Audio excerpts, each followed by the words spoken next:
नमस्ते, आदाब। मैं हूं इलियास और आज की जो सच्ची घटना मैं आपको सुनाने वाला हूं वो बेहद ही खास है। अगर आप इस घटना को पूरा सुनोगे तो आपको समझ में आएगा कि किस तरह से इस समय का जो मानव है वो किस तरह से किसी की भी मजबूरी का फायदा उठाने का जानता है। जब भी किसी के ऊपर संकट पड़ता है या फिर वो बुरे दौर से गुजर रहा रहता है तो किस तरह से लोग उसका फायदा उठाते हैं, इस कहानी में जो है वो मैं आपको बताने वाला हूँ।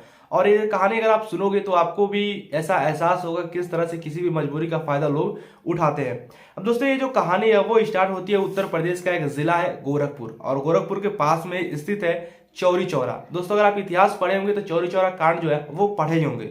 इसी चौरी चौरा में जो है वो एक परिवार आता था, जिस परिवार का मुखिया का नाम था शंभुनाथ और उसकी पत्नी का नाम था शांति देवी। शादी जो है वो बहुत ही 6-7 महीने हुए थे शादी के हुए। और शंभुनाथ जो था वो मतलब कि बेरोजगार आदमी काम करने के लिए मुंबई या फिर बड़े बड़े शहरों में जाया करता था। तो वो जो है मुंबई में ज़्यादा है अपने रोजगार के लिए, और वहां पर जाता है तो अचानक उसकी जो तबीयत है वो खराब हो जाती है 2-3 महीना के बाद। ठीक है, अब उसके बाद से वो जो है घर पर आता है और कुछ दिन दवा उसका होता है, उसके बाद से जो है वो डेथ कर जाता है। इसके बाद उसकी मृत्यु हो जाती है।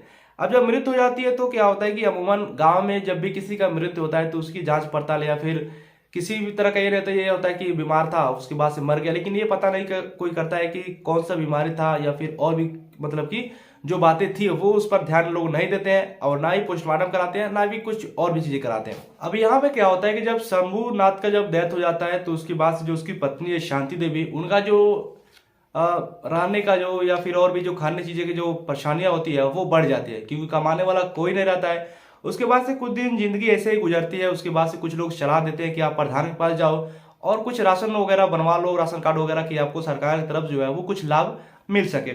अब शांति देवी जो है वो प्रधान के पास जाती है और प्रधान जो है वो कहता है कि ठीक है हम बना देंगे, और उसके बाद से मतलब कि सांत्वना देकर कि मतलब कि हाँ तसल्ली देकर कह देता है कि हाँ बनवा देंगे, और उसके बाद शांति देवी जो है वो चली जाती है। अब दूसरे दिन जब शांति देवी अपना कागज वगैरह जो लेकर वो प्रधान के पास जाती है तो प्रधान कहता है ठीक है, लेकिन आपको जो है वो कुछ पैसे देने पड़ेंगे, क्योंकि जब भी कोई काम होगा तो उसमें पैसा लगेगा, ऐसा प्रधान कहता है। लेकिन शांति देवी के पास जो है वो पैसे नहीं थे, क्योंकि कमाने वाला कोई नहीं था। उसके बाद से जब बोलते हैं कि हमारे पास पैसे नहीं है तो प्रधान जो है वो एक ऐसी बात बोलता है जिसे अगर आप सुनोगे तो आपको जो है वो बहुत बुरा लगेगा और आपको गुस्सा भी आएगा।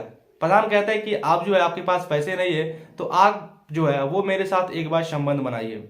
ठीक है, अब ये बात जो शांति देवी सुनती है तो उनको जो है वो काफी ज्यादा आश्चर्यचकित होता है कि प्रधान जो है वो कैसे इस तरह से बातें कर सकता है।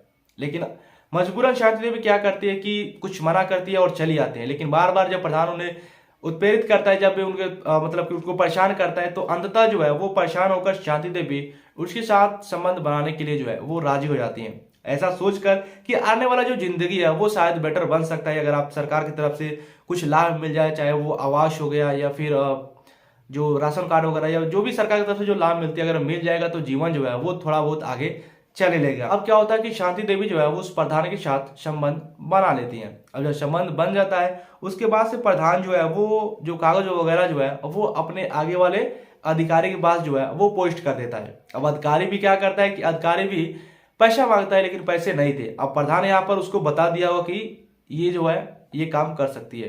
ठीक है, अब मजबूरी का फायदा क्या कर आगे वाला जो मतलब अधिकारी रहता है वो भी यही मांग करता है कि अगर आपके पास पैसे नहीं है तो आप भी जो है वो मेरे साथ संबंध बनाइए। मजबूर होकर उसके साथ भी शांति देवी संबंध बनाती है। इस तरह से करते करते जहां तक भी फाइल जाती है सब यही मांग रखते हैं। तो अंततः क्या होता है कि शांति देवी का घर जो है वो बन जाता है। लेकिन इस घर को बनाने के लिए शांति देवी को जो है वो 13 लोगों के साथ संबंध बनाना पड़ता है। अब दोस्तों, घर तो बन गया था लेकिन असली जो आफत है वो शांति देवी पर अब पड़ने वाली थी। क्या होता है कि अभी घर के बने हुए 1-2 महीने हुए थे कि अचानक जो है वो शांति देवी का जो तबीयत है वो बिगड़ने लगता है।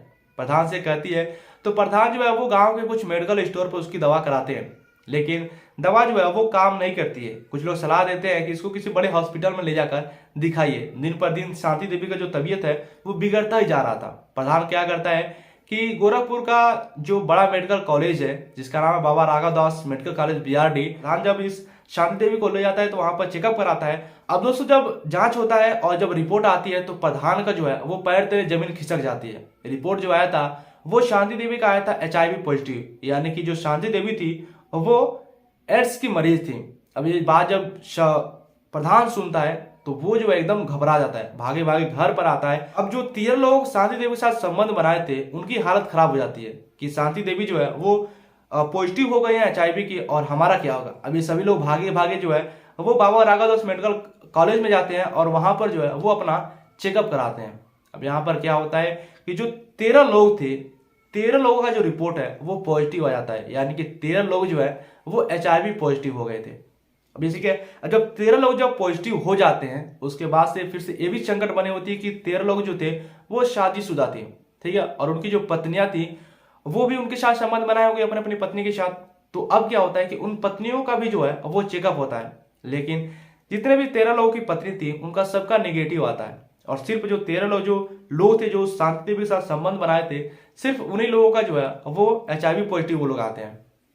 अब यहाँ पर एक ये भी आप अंदाजा लगा सकते हो कि कुदरत जब भी किसी को देता है तो उसके करे का जो है वो फल मिलता है।